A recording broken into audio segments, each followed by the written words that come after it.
যেভাবে সাদা পোশাক বাহিনীর মাস্টারমাইন্ড মেজর জিয়াউল আহসান হাসিনার হাতিয়ার হয়ে ওঠে।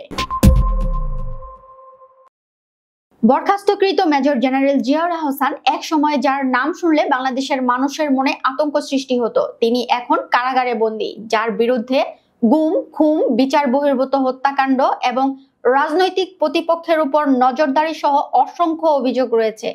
শেখ হাসিনা সরকারের 15 বছরের শাসনামলে তিনি এক মূর্তিমান আতঙ্কের নাম ছিলেন বলে মনে করা হয়। জিয়াউল আহসান বাংলাদেশ সেনাবাহিনীর 24তম লং কোর্সের একজন কর্মকর্তা ছিলেন। তার পরিচিতি নম্বর BA 4060। 2009 সালে র্যাপিড অ্যাকশন ব্যাটালিয়ন RAB 2 এ যোগদানের মাধ্যমে তার ক্ষমতার বৃত্তে প্রবেশ ঘটে।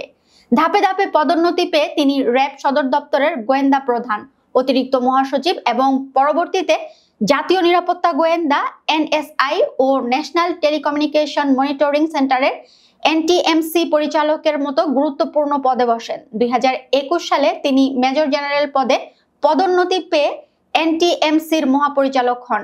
জিয়াউল আহসানের বিরুদ্ধে সবচেয়ে গুরুতর অভিযোগ হলো গুম ও বিচার বহির্ভূত হত্যাকাণ্ডের নেতৃত্ব দেওয়া।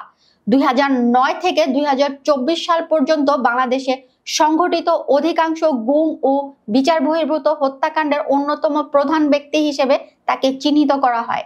সম্প্রতি ঘটিত গুম কমিশনের প্রতিবেদনেও জিয়াউল আহসান সহ 23 জন কমান্ডারের নাম উঠে এসেছে, যারা এসব ঘটনার সঙ্গে সরাসরি জড়িত। কমিশনের প্রতিবেদন অনুযায়ী গুমের ঘটনাগুলো একটি সুসংগঠিত প্রক্রিয়ার মাধ্যমে ঘটানো হতো। সাদা পোশাকে একটি বাহিনীর সদস্যরা লক্ষ্যবস্তুকে তুলে নিয়ে অন্য বাহিনীর হাতে তুলে দিত। জিয়াউল আহসানের দল সবচেয়ে বেশি গুমের ঘটনা ঘটিয়েছে বলে অভিযোগ রয়েছে।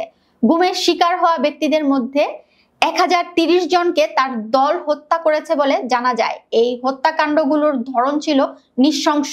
অনেককে কুখ্যাত আয়নাঘরে নিয়ে নির্যাতন করা হতো। এরপর হাত পা ও চোখ বাঁধা অবস্থায় বুড়িগঙ্গা বা শীতলক্ষা নদীতে নিয়ে মাথায় গুলি করে লাশ ফেলে দেওয়া হতো। অনেক সময় লাশ যাতে ভেসে না ওঠে সেই জন্য সিমেন্টের বস্তায় ভরে নদীতে ডুবিয়ে দেওয়া হতো। 2011 থেকে 2015 সাল পর্যন্ত কমলাপুর থেকে টঙ্গী পর্যন্ত রেল লাইনে পাওয়া অনেক অজ্ঞাত লাশও জিয়াউল আহসানের দলের শিকার বলে ধারণা করা হয়।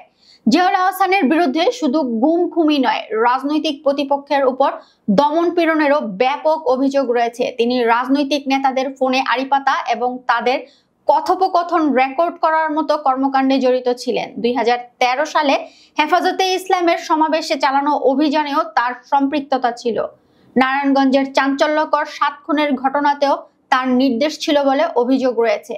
সাবেক সেনাপ্রধান জেনারেল ইকবাল করিম ভুঁইয়াও তার লেখায় জিয়াউল আহসানের অপরাধমূলক কর্মকাণ্ডের কথা উল্লেখ করেছেন। তিনি লিখেছেন, জিয়াউল আহসান তাকে মেরে ফেলতে পারেন, এই আশঙ্কায় তিনি আতঙ্কিত ছিলেন। 2024 সালের অগাস্টে গণ অভ্যুত্থানের মাধ্যমে শেখ হাসিনা সরকারের পতনের পর জিয়াউল আহসানেরও পতন ঘটে। দেশ ত্যাগের সময় 7 অগাস্ট ভোররাতে হযরত শাহজালাল আন্তর্জাতিক বিমানবন্দর থেকে তাকে আটক করা হয়। বর্তমানে তিনি কেরানীগঞ্জের বিশেষ কারাগারে 15টি মামলায় বন্দী আছেন, যার মধ্যে হত্যা ও হত্যা চেষ্টার অভিযোগও রয়েছে। তার বিরুদ্ধে আনা অভিযোগগুলো এখন তদন্তাধীন এবং বিচার প্রক্রিয়াধীন। এক সময়ের ক্ষমতাধর এই সেনা কর্মকর্তার বিরুদ্ধে ওঠা অভিযোগগুলো প্রমাণিত হলে বাংলাদেশের ইতিহাসে এক কালো অধ্যায়ের সমাপ্তি ঘটবে বলে আশা করা হচ্ছে।